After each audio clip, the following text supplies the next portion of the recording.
সেখানে আর কিন্তু কেউ ডাকে না। বিচার করলে লাঠি খেতে হয়, আর বাড়ি কিন্তু খেতে হয়। কি বলবো দুঃখের কথা। কে ডাকে?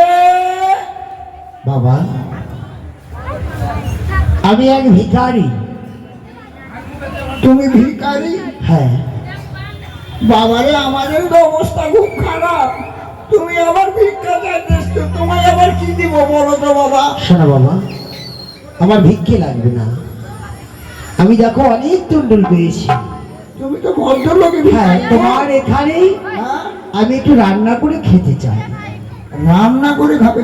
হ্যাঁ আচ্ছা ঠিক আছে, ঠিক আছে, কিন্তু বাবা সবই দিতে পারবো। হাড়ি বাসন, হাঁড়ি বাসন সকল কিছুই দিতে পারবো। হ্যাঁ, হ্যাঁ। ব্যাপার হলো বাবা, গ্যাসের খুব দাম, গ্যাস কিনতে পারি না, তাই কুল তো পাওয়া যায় না, খড়ি এখন 60 টাকা কেজি বাবা, খেতে পায় না তো খড়ি কিনবো কোথার থেকে বাবা? খড়ি কিন্তু বাবা দিতে পারে। তাহলে খড়ির জন্য আমি খেতে পাবো না? তা তো বলতে পারবো না বাবা। ওই যে দেখো, ওই যে অদূরে দেখতে পাচ্ছি অনেক বাগান আছে, হ্যাঁ ওই বাগান থেকে তুমি খড়ি যদি ভেঙে আনতে পারো, তুমি যদি রান্না করবো, তাতে কোনো আমার অসুবিধা নেই। আমি 4টা পেলেই হলো বাবা।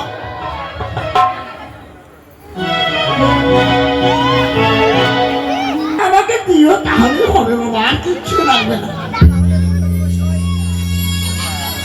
আমার এই চাল ডালটি কেউ রেখে দিচ্ছি, কেউ নেবে না তো? শোনান মন্ডল গোসাই, 7 দিন 7 রাত্রি ধরে অনাহার অনিদ্রায় সাগর বক্ষে ভাসতে ভাসতে করে লেগেছি। বড় কষ্ট করে ভিক্ষা করে নিয়েছি মন্ডল গোসাই, আমার চাল ডালটি যেন হারিয়ে না যায়।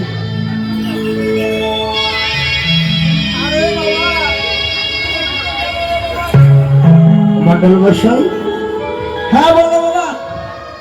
তাহলে আমার চাল ডালটি এখানে থাকলো। আরে বাবা, আমি হলাম 22 গ্রামের মডল, কেউ নিবে না তোমার চাল ডাল। বেশ বেশ, কোনো চিন্তা করো না, খালি 4টি খেতে পেলেই হলো বাস। ঠিক কি না?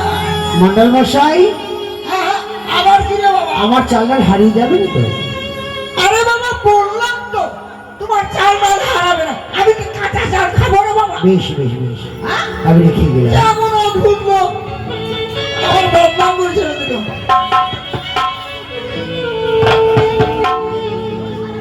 খাওয়া দাওয়াটা ভালোই হবে।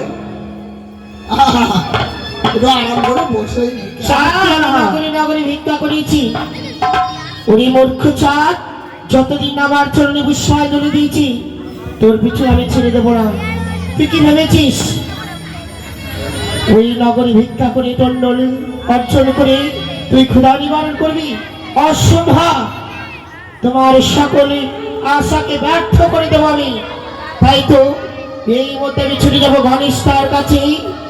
ঘনিষ্ঠার কাছে রয়েছে মুশিকরাজ, তাকে নিয়ে আসবো। তার দণ্ডকে হরণ করতে হবে। তাই ছুটে যাই ঘনিষ্ঠার নিকটে। ভগ্নী পদ্মাবতী, প্রণামী তবে চরণে দাদা। অকস্মাৎ আমার কি প্রয়োজন পড়ে গেল? দাদা গো, তোমার বড় প্রয়োজন পড়েছি বলে এসেছি তোমার কাছে। কেন? তুমি না সিদ্ধিদাতা গণেশ। হ্যাঁ, দাদা গো, তুমি চাও না এই ভগ্নির মনির আসে পূর্ণ হোক? নিশ্চয়ই চাইব। দাদা গো, আমি ওই মুশিকরাজকে চাই আমার। মুশিক, মুশিক আমি দিতে পারি। মুশিক হচ্ছে আমার বাহন, তাই মুশিকের পিঠে আমি চড়ে ঘুরে বেড়াই। আমি মুশিক দিতে পারবো না। দাদা, আমার কার্যসিদ্ধি হলে আমি পুনর্বার ফিরিয়ে দেব। তাই নাকি? হ্যাঁ দাদা, কতক্ষণের জন্য নিলাম? এই তো কিছুক্ষণের মধ্যে। বেশ, কোথায় রে মুশিক? এই যে আমার, তুই বোনের সাথে যা, তার কর্ম শেষ হয়ে গেলে যাবি না? দিব, যা। রাত মনীষা, তুমি আমার সাথে যাবে? বেশ, তবে চলো দাদা, প্রণাম, তবে চলো নিয়ে আসি। কার্য সম্পূর্ণ হয়ে গেলে আমার নিকট মুশিক ফেরত দেব। বেশ, তাই হবে, চলো।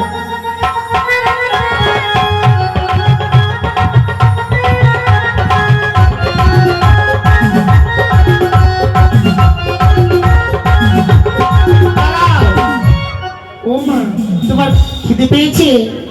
ও ওই দেখো অদূরে রয়েছে টন্ডল, ওই টন্ডল ভক্ষণ করে তোমার ক্ষুধা নিবারণ করো। বেশ যাও।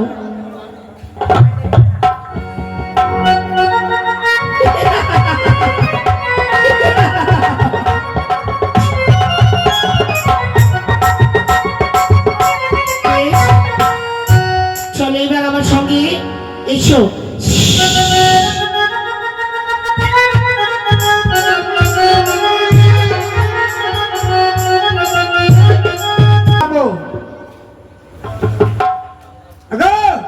বসে বসে তুমি কি চিন্তা করছো? বাড়িতে এখনো চাল নাই, ডাল নেই, ছেলে মেয়েকে কখন রান্না করে খাওয়াবো? চিন্তা ভাবনা কিছু আছে? ওটাই তো ভুল করে দিয়েছি। তারপরে শুধু বিচার করে বেড়াবে। বিচার তো করি কিন্তু কামাই কামাই তো হয় না। ঘরের বিচার করে বেড়াচ্ছ। ভুল তো করে দিয়েছি সর্ব আগে, তোমাকে বিয়ে করে আমি ভুল করে দিয়েছি। তো বিয়ে করলে কেন? হ্যাঁ? তখন ঘুরে ঘুরে বিয়ে করলে কেন?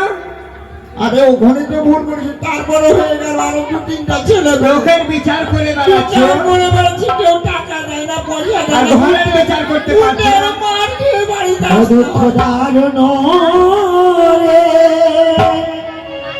যাদের কপালে দুঃখ দারুণ, দুঃখ দারুণ রে, যাদের কপালে দুঃখ দারুণ।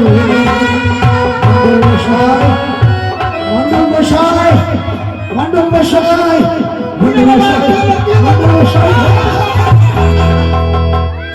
এ কি করলে রে বাবা রে? হ্যাঁ? আমার পায়ের উপরে ফেলে রেখে দিলা খড়ি টড়ি। মন্ডল মশাই, হ্যাঁ বলো। বিশ্বাস করবেন না, কোনোদিন খড়ির বোঝা মস্তকে উঠায় না। হ্যাঁ? কোন দেশের মানুষ রে বাবা তুমি? হ্যাঁ? মাথায় বলে কোনদিনও খড়ি নেই। এই খড়িটা হবে তো? শোনো শোনো শোনো, খাওয়ার ব্যবস্থা হয়ে গেছে। খাবার ব্যবস্থা হয়ে গেছে। ছেলে পেলে যে আছে সকল সবাইকে ডাকো। এই দেখো। নিজের ঘরে চাল নেই, আবার অতিথি চলে এসছে, কোথা থেকে খাবো? খালি টাকার টাকার করে কথা টাকা বলো। টাকা করছি মানে? চুপ করো, কথা আগে শোনো। বলো। এই যে লোকটিকে দেখছো না, হ্যাঁ হ্যাঁ, এ কোথাকার বাড়ি কোথায় ঘর জানি না, হ্যাঁ। তবে ভিক্ষা করে কিন্তু অনেক দুন্ডুল নিয়ে এসছে, বুঝলি? তন্ডুল। চাল ডাল তৈরি তরকারি অনেক নিয়ে এসছে। তো ও বললো কি যে বাবা একটু রান্না করে খেতে পারবো তোমার বাড়িতে? আমি বলছি, হ্যাঁ করো, হাঁড়ি পাতিল যা লাগে সবই দিব, মানে জ্বালানি নেই, জ্বালানি নেই। সেই জ্বালানি নিয়ে আসলো, এখন রান্না হবে, আমরা সবাই মিলে বাড়িতে বুঝে গেছি, তোমরা তো অভ্যাসটা খারাপ না। লোকের বিচার করতে যেয়ে চা খেতে দিলে চায়ের কাপটা নিয়ে চলে আসবে, তাই বলো কি? তোমার লজ্জা করে না? ঠিক আছে, হ্যাঁ এগুলো কথা বলতে তোমার? রান্না করবে তো রান্নার ব্যবস্থা করে দাও। আচ্ছা বাবা, বাবা, এ বাবা, মন্ডল মশাই, এইখানে একটি উনুন বানাও, উনুন। উনুন? হ্যাঁ একটি বেশ, উনুন। রান্না করলে তো উনুনের প্রয়োজন, তাই না? হ্যাঁ, ঠিক হ্যাঁ, আছে।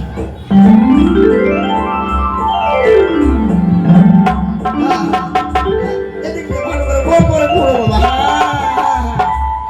বাবা এই মাটিটি উঠিয়ে নাও বাবা। হ্যাঁ আর হয়ে গেছে। আর হাঁড়ি কই? হাঁড়ি হাড়ি ঘরে আছে দাও, খাবার চাইলে দাও না হাড়িটা, ওটাও হানার ঢং নেই। এ নাও বাবা।